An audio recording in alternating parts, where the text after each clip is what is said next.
নমস্কার, আপনারা দেখছেন টক টু বাংলা। আমি অভিষেক রয়েছে আপনাদের সঙ্গে। এই মুহূর্তে যে গুরুত্বপূর্ণ খবর নিয়ে রেখা পাত্রকে পেতে চলেছেন অত্যন্ত তাৎপর্যপূর্ণ এবং গুরুত্বপূর্ণ কোনো পোস্ট বিজেপির সাংগঠনিক ক্ষেত্রে, সেই সমস্ত খবর নিয়ে বিস্তারিত আলোচনা করব। কিন্তু তার আগে অবশ্যই টক টু বাংলা ইউটিউব চ্যানেলটিকে সাবস্ক্রাইব করুন এবং প্রত্যেকটি ভিডিও লাইক, কমেন্ট, শেয়ার করে বন্ধুবান্ধব পরিচিতদের মধ্যে ছড়িয়ে দিন টক টু বাংলা। আসছি সেই খবরে। সন্দেশখালীর সাধারণ একজন গৃহবধূ রেখা পাত্র সন্দেশখালী গণ আন্দোলনের মাধ্যমে উঠে এসেছিলেন। তিনি নিজেদের কথা, নিজেদের ক্ষোভের কথা আবেগের মাধ্যমে তিনি কিন্তু সংবাদ মাধ্যমের সামনে তুলে ধরেছিলেন এবং সেখান থেকেই তার উত্থান। রাজ্যের বিরোধী দলনেতা শুভেন্দু অধিকারী তাকে ওখান থেকে যোগাযোগ করেন এবং সেই ক্ষেত্রে কিন্তু পরবর্তীতে আমরা দেখলাম দেশের প্রধানমন্ত্রী নরেন্দ্র মোদী সরাসরি তাকে ফোন করেছিলেন এবং তার কাছ থেকে তার অভিযোগ জানতে চেয়েছিলেন এবং সেই ঘটনার পরবর্তীতে গঙ্গা দিয়ে বহু জল বয়ে গেছে এবং রেখা পাত্র কিন্তু সন্দেশখালী বিধানসভা, অর্থাৎ সন্দেশখালী বিধানসভাকে কেন্দ্র করে যে বসিরহাট লোকসভা, সেই বসিরহাট লোকসভার মতন অত্যন্ত গুরুত্বপূর্ণ স্থানে বিজেপি তাকে তুরুপের তাস করেছিল। কিন্তু যদিও আমরা দেখলাম যে ফলাফল ততটা খুব আশানুরূপ হলো না। রেখা পাত্র সন্দেশখালী বিধানসভা ছাড়া সমস্ত বিধানসভাতেই হেরে গেলেন।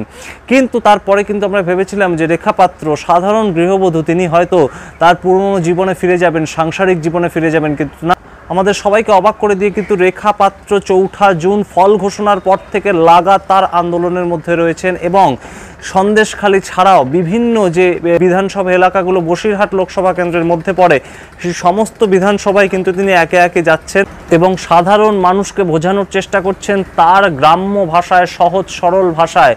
এবং সেই জায়গা থেকে কিন্তু জনসংযোগ থেকে শুরু করে প্রতিবাদী ভূমিকা হয়ে উঠছেন রেখা পাত্র। কালকেই হিঙ্গলগঞ্জে তিনি গিয়েছিলেন এবং সেইখানে কিন্তু তিনি গিয়ে সাংবাদিকদের মুখোমুখি হয়ে বলেন যে বিজেপির কর্মী সমর্থক, সাধারণ বিজেপির কর্মী সমর্থকদের মার খেতে হচ্ছে। সেই ক্ষেত্রে রেখা পাত্র বলেন যে যদি মারতে হয় তাকে গিয়ে যেন মারা হয়, সরাসরি তিনি শহীদ হতে রাজি আছেন, কিন্তু তাকে ভোট দেওয়ার কারণে যেন কোনো বিজেপি কর্মী সমর্থকদের মার খেতে না হয়, এমন কিন্তু দাবি করছেন বাংলার নতুন উঠে আসা প্রতিবাদী মুখ রেখা পাত্র।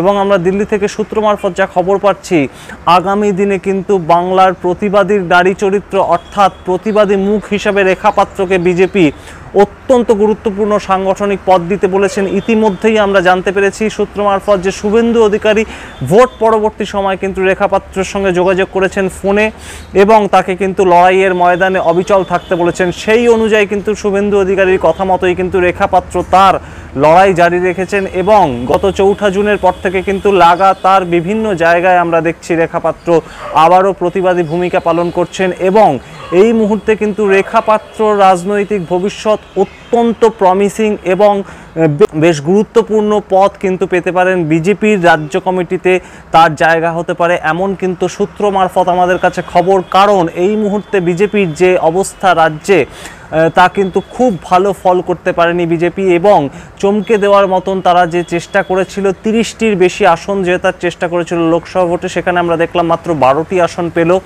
সেই ক্ষেত্রে কিন্তু নতুন মুখ উঠে আসা অত্যন্ত প্রয়োজনীয় বিজেপির জন্য বলেই মনে করছে রাজনৈতিক মহলের একাংশ এবং সেই অনুযায়ী কিন্তু প্রতিবাদী মুখ, সাধারণ মানুষের, সাধারণ ঘরের মেয়ে রেখা পাত্রকে নতুন কোনো সাংগঠনিক পদে, হয়তো মহিলা মোর্চার সভাপতি পদে নিযুক্ত করতে পারে সূত্র মারফত, কিন্তু এমন দাবিও উড়িয়ে দেওয়া যাচ্ছে না। এছাড়াও অন্য কোনোখানেও কিন্তু রেখা পাত্রকে ব্যবহার করা যেতে পারে বিজেপির তরফে।